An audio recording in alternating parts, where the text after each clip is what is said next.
For several years, my husband and I hosted a monthly writer's critique group. People would bring stories or fragments of stories they were writing, read them aloud, or get one of the regulars who was always willing to read aloud for anybody who was nervous about reading in front of a group.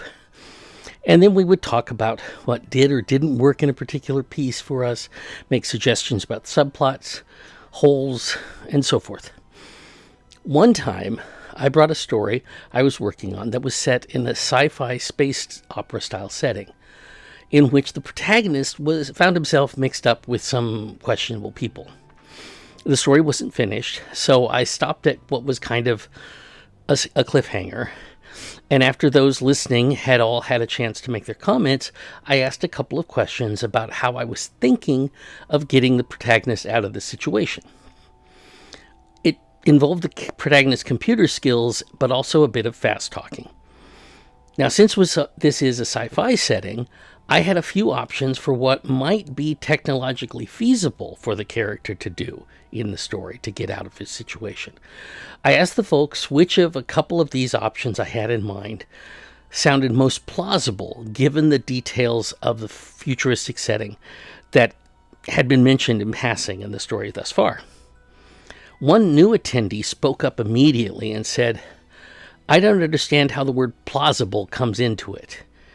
If this were serious writing, maybe, but you just seem to be making stuff up. What difference does it make?" I couldn't help myself. I immediately asked him, "You understand that all stories are made up, whether science fiction, fantasy, contemporary murder mystery, they're all made up, right? I'm asking whether within the framework of this made-up story so far, do either of these possibilities seem a bit seem to fit better than the others?" Turns out that wasn't as simple of a concept as I thought.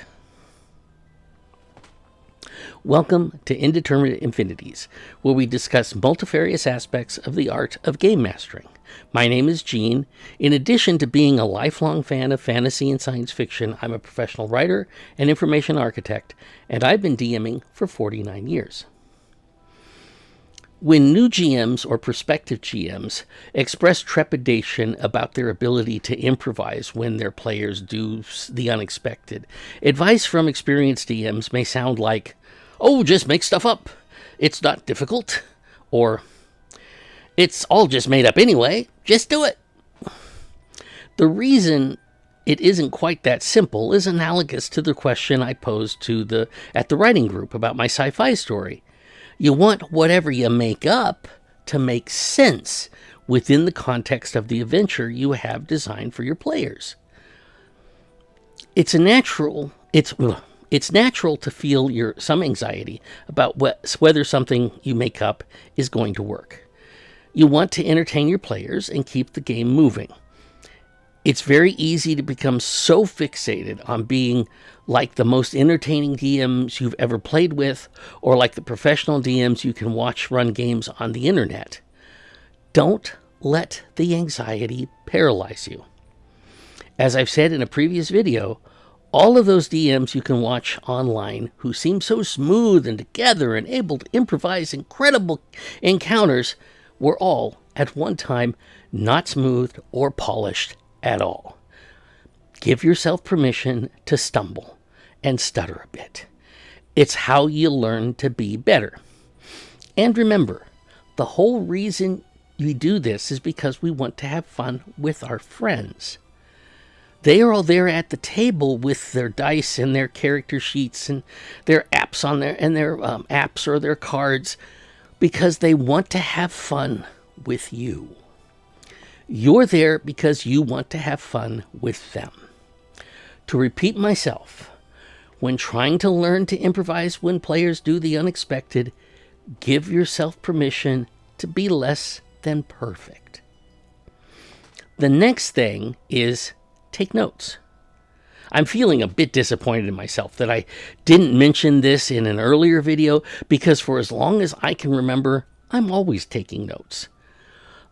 Yes, even back in first grade in grammar school, I always had some paper or a notebook and something to write with me, and I took notes. Take notes. If you make up a name for an NPC on the fly, write the name down.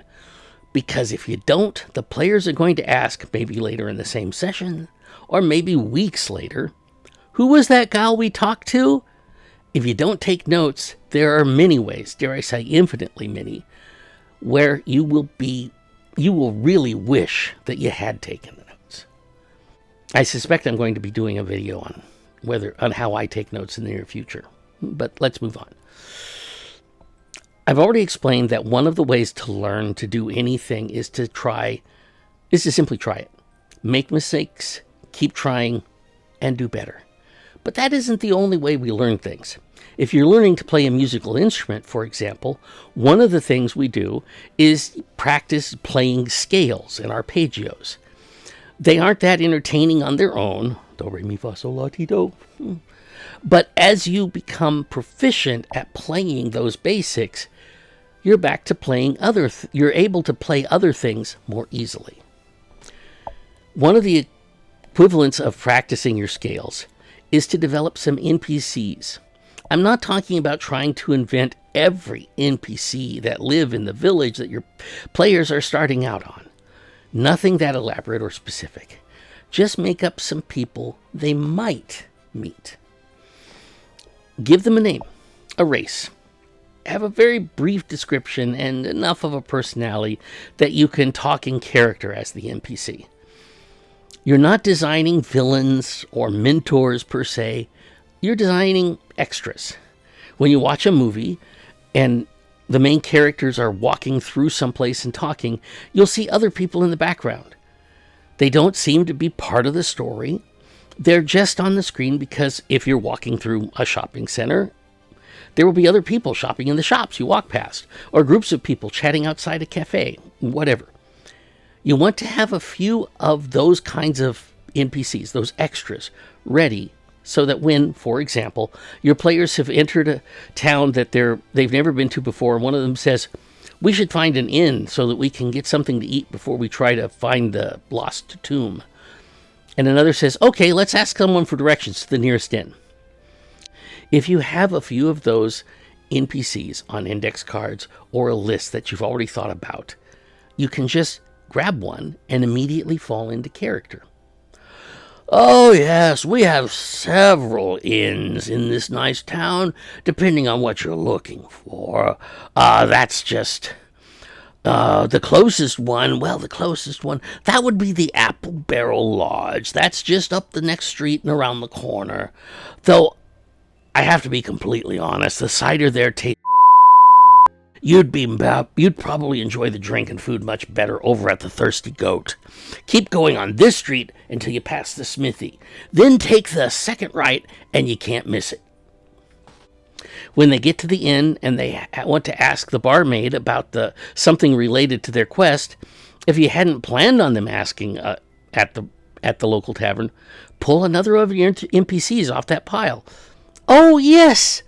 When I was a little girl, my gran used to tell stories about the Mad Abbot. I don't know which, if any of them are true, but... And remember, in notes, jot down that the players got directions from the talkative old man Bernard, and that they hear about the tales of the barmaid Therese heard from her grandmother. Before your next session, trying to create a couple more random PCs to put in the pile for later, because you've pulled two off. You now have placed them somewhere. Remember that any that you didn't use in the first session are still available for later sessions. It's never wasted work to have some of these non-specific background characters ready to go. And depending on what the players do, such as explore a ruin outside of the town, then come back afterwards to buy more supplies or something, they can run into Bernard or Therese again. Practice talking in character. It doesn't have to be a voice actor quality voice with accents and the like. Just think about how this one character, Bernard, tends to ramble a bit and maybe interject little jokes, while the other one is cheerful and bubbly. Practicing talking in character for extras will create that feeling of immersion that you want.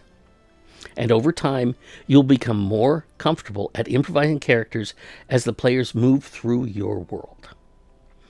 And that's where we'll leave it this time. Thanks for watching. If you enjoyed this video, please click the thumbs up button and are considering sharing. Click subscribe to be notified when a new video is posted. If you have any thoughts on this topic, leave them in the comments below. And until next time, keep dreaming.